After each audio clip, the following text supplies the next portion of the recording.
Welcome to అనుభవ ఆయుర్వేదం. ఈరోజు నేను ఒక వీడియో చెప్తాను. దీని యొక్క ఉపయోగం ఏంటంటే ఆడపిల్లలకి, పెద్దవాళ్ళకైనా సరే, చిన్నపిల్లలకైనా సరే, ఈవెన్ జెంట్స్కైనా సరే ఈ రోజుల్లో ఎయిర్ ఫాల్ ఎక్కువ అవుతుంది. డాండ్రఫ్, ఎయిర్ ఫాల్, వీటికి సంబంధించి ఒక మంచి పరిష్కారం చేయడం జరిగింది. చేసి వాడినటువంటి విషయాన్ని ఈరోజు మీకు తెలియజేయాలని చెప్పిన ఉద్దేశంతో వీడియో చేయడం జరుగుతుంది. దీంట్లో కావాల్సినటువంటి వస్తువులు వరుసగా చెప్తాను. ఈ సైజులో ఒక 2 ఉల్లిపాయలు తీసుకోవాలి. ఒక పిడికడు అవిసె గింజలు, దీన్ని ఫ్లాక్స్ సీడ్స్ అని అంటారు. తర్వాత ఈ అవిసె గింజలలో ఒక పావు భాగం బియ్యం, మామూలుగా మన అన్నం వండుకునేటువంటి బియ్యం. తర్వాత కలోంజీ సీడ్స్, ఇవి 2 ఈక్వల్గా ఉంటే సరిపోతుంది. తర్వాత ఒక 3 రెమ్మలు కరివేపాకు.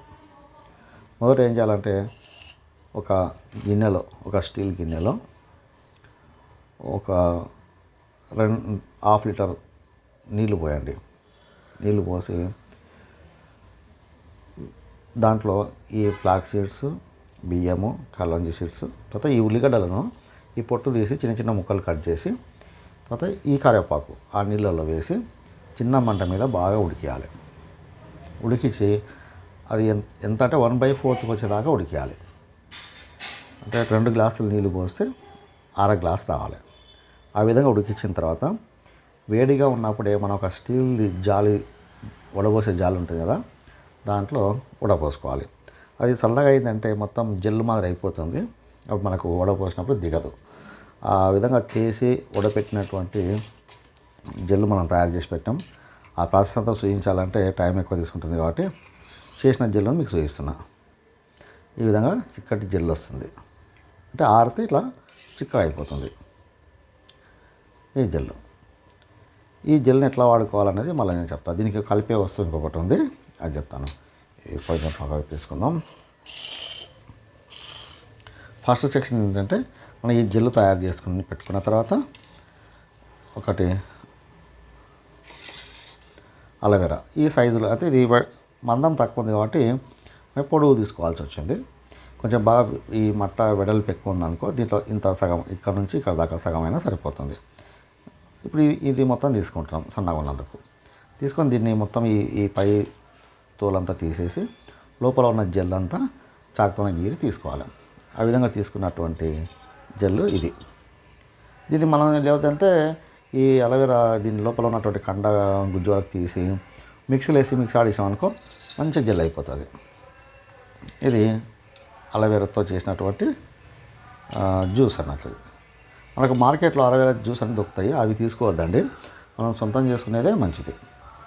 ఇప్పుడు మనం ఏం చేయాలంటే ఈ ఫస్ట్ తయారు చేసినటువంటి ఇక్కడ ఉన్నటువంటి ఇంగ్రీడియంట్స్తో చేసుకున్నటువంటి జెల్లు ఇది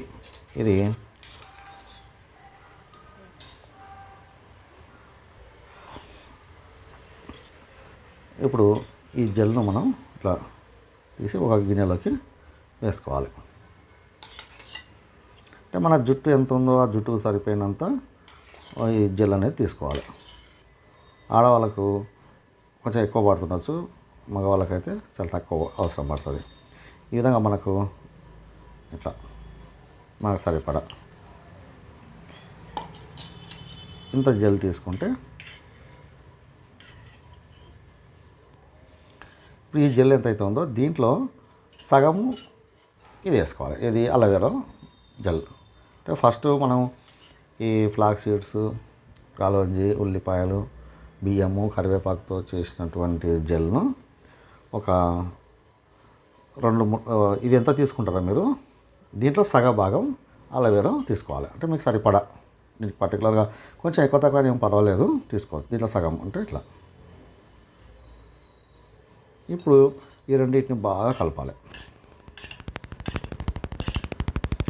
ఈ ఫస్ట్ మనం వేసినటువంటి జెల్ కొంచెం చిక్కగా ఉంటుంది, అలోవెరా జ్యూస్ ఏమో కొంచెం పల్చగా ఉంటుంది. బాగా కలిసేటట్లు మంచిగా కలపండి. లేదనుకుంటే దీన్ని మిక్సీలో వేసి ఒక రౌండ్ తిప్పేసాక బాగా కలిసిపోతుంది. లేదా స్పూన్తో కలుపుతూ ఉంటే కలుపుకోవచ్చు. స్పూన్తో కలవట్లేదు, సపరేట్ అవుతుంది అనుకుంటే ఒక్కసారి మిక్సీలో వేసి ఒక 2 రౌండ్లు తిప్పేస్తే అయిపోతుంది. దీన్ని జుట్టుకు మంచిగా లోపల జుట్టు కుదుర్లకు అంటే తల యొక్క స్కిన్ భాగానికి బాగా అంటుకునేటట్టుగా అప్లై చేసి ఇంకా మిగతా జెల్ అంతా వెంట్రుకలకు మొత్తం అప్లై చేస్తే, అది అప్లై చేసిన తర్వాత కొంత సమయం ఒక 1 అవర్ అన్న ఆగాలి. 1 అవర్ ఆగితే ఈ యొక్క ఔషధ గుణం అనేదంతా ఆ వెంట్రుకలకు ఈ తలలోకి బాగా పట్టేస్తుంది. 1 అవర్ తర్వాత మీరు మంచిగా కుంకుడుగాయల రసంతో గోరువెచ్చని నీళ్ళతో స్నానం చేస్తే మీకు ఆ జుట్టు ఎలా ఉంటుందంటే మంచి సిల్కీగా తయారవుతుంది. మనం కండిషనర్స్ అని చెప్పి వాడతారు కదా, కండిషనర్స్ వాడాల్సిన అవసరం ఉండదు. జుట్టు బాగా నల్లగా వస్తుంది, హెయిర్ ఫాల్ కంట్రోల్ అవుతుంది, డాండ్రఫ్ కంట్రోల్ అవుతుంది. ఇది మా ఇంట్లో కానీ ఇంకా మాకు తెలిసిన వాళ్ళకి చాలామందికి చెప్పాము, మంచి రిజల్ట్స్ వచ్చాయి. ఆ రిజల్ట్స్ వచ్చినాయి కదా 10 మందికి తెలిస్తే బాగుంటుంది అనే ఉద్దేశంతో వీడియో చేయడం జరిగింది. ఈసారి మా వీడియో చూసే వాళ్ళు మా ఛానల్ సబ్స్క్రైబ్ చేసుకోండి, లైక్ చేయండి, మీకు తెలిసిన వాళ్ళకి షేర్ చేయండి. మీరు సబ్స్క్రైబ్ చేసి లైక్ చేయడం వలన మాకు ఇంకా కొంత ఉత్సాహం పెరుగుతుంది. ఇంకా మంచి విషయాలని వీడియోలు తీసి పెడతాము.